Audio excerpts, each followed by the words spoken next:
Sir RSS ಪ್ರಮುಖರಿಗೆ ಪತ್ರ ಬರ್ತಿದೆ sir, ಏನಾದ್ರು ರಿಪ್ಲೈ ಬರುತ್ತೆ. 100 ವರ್ಷದ ಸಂಸ್ಥೆ ಇದೆ ಇವರೇ, ಅಲ್ಲಿ ಇಲ್ಲಿ ಇಟ್ಟಿರಬೇಕು. ದಾಖಲೆಗಳು ಯಾರಾದರೂ ಜೇಬ್ನಲ್ಲಿ ಇಟ್ಕೊಂಡು ಓಡಾಡ್ತಾರ? 100 ವರ್ಷದ ಸಂಸ್ಥೆ ಇದ್ದಾರೆ, ಪ್ರಾಮಾಣಿಕರಿದ್ದಾರೆ, ದೇಶಭಕ್ತರಿದ್ದಾರೆ. ಒಂದು ಜವಾಬ್ದಾರಿಯುತ ಸರ್ಕಾರದಲ್ಲಿ ಒಬ್ಬ ಗೃಹ ಮಂತ್ರಿ ಅವರಿಗೆ ಪತ್ರ ಬರೆದಾಗ ಅವರು ಉತ್ತರ ಕೊಡ್ತಾರೆ ಅಂತ ನಂಗೆ ನಂಬಿಕೆ ಇದೆ. ಆಫ್ಟರ್ ಆಲ್ ಅವರು ಕೂಡ ನಾಗರಿಕರು, ಅವರು ಕೂಡ ಏನು ದೇಶಭಕ್ತರು, ಅವರು ಕೂಡ ಸಂವಿಧಾನವನ್ನು ಪಾಲನೆ ಮಾಡೋರು. ಈಗ ನಾನು ಒಂದು ಪತ್ರ ನಿಮ್ಮ ಮೀಡಿಯಾ ಹೌಸಸ್ಗೆ ಬರೆದ್ರೆ ಉತ್ತರ ಕೊಡ್ತೀರಲ್ಲ?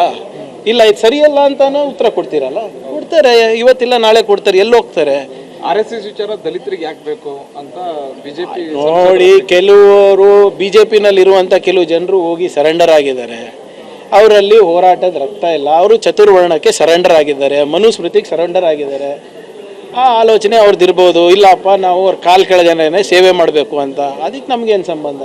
ನಮ್ಮಲ್ಲಿ ಅಂಬೇಡ್ಕರ್ ಅವರ ಹೋರಾಟದ ರಕ್ತ ಇದೆ, ಸಂವಿಧಾನ ನಮ್ಮ ಜೊತೆ ಇದೆ, ಬುದ್ಧ ಬಸವ ತತ್ವ ನಮ್ಮ ಜೊತೆ ಇದೆ.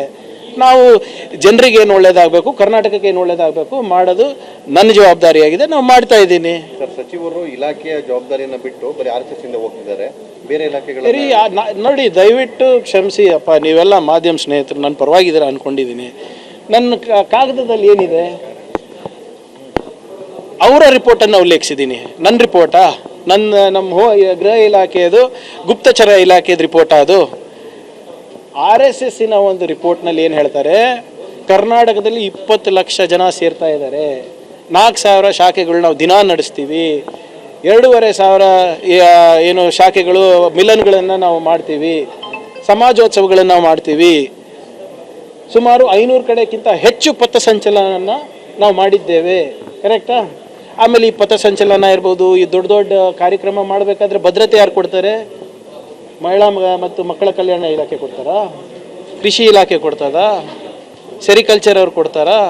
ಗೃಹ ಇಲಾಖೆ ತಾನೆ. ಮತ್ತು ನಮ್ಮ ಇಲಾಖೆದವರು 20 ಲಕ್ಷ ಜನರಿಗೆ ಭದ್ರತೆ ಕೊಡ್ತಾ ಇದ್ದಾರೆ. ಯಾರಂತ ಗೊತ್ತಾಗ್ಬಾರ್ದ ನನಗೆ?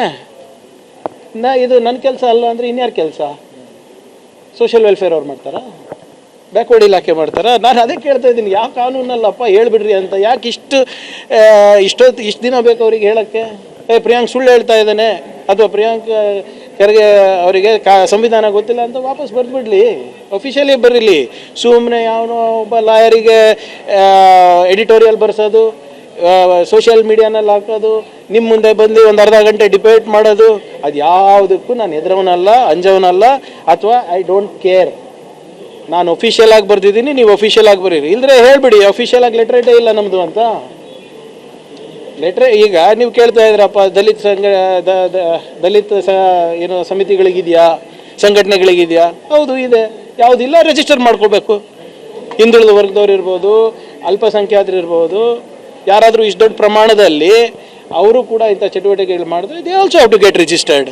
ನಾವು ಯಾವುದೋ ಒಂದು ಮಿತ್ರ ಮಂಡಳಿಗೆ ರಿಜಿಸ್ಟರ್ ಆಗುವಂತ ಇದೀವ. 20 ಲಕ್ಷ ಜನ ಸೇರ್ತಾ ಇದ್ದಾರೆ ಸ್ವಾಮಿ, ಆ್ಯಂಡ್ ಇದು ದೇರ್ ರಿಪೋರ್ಟ್.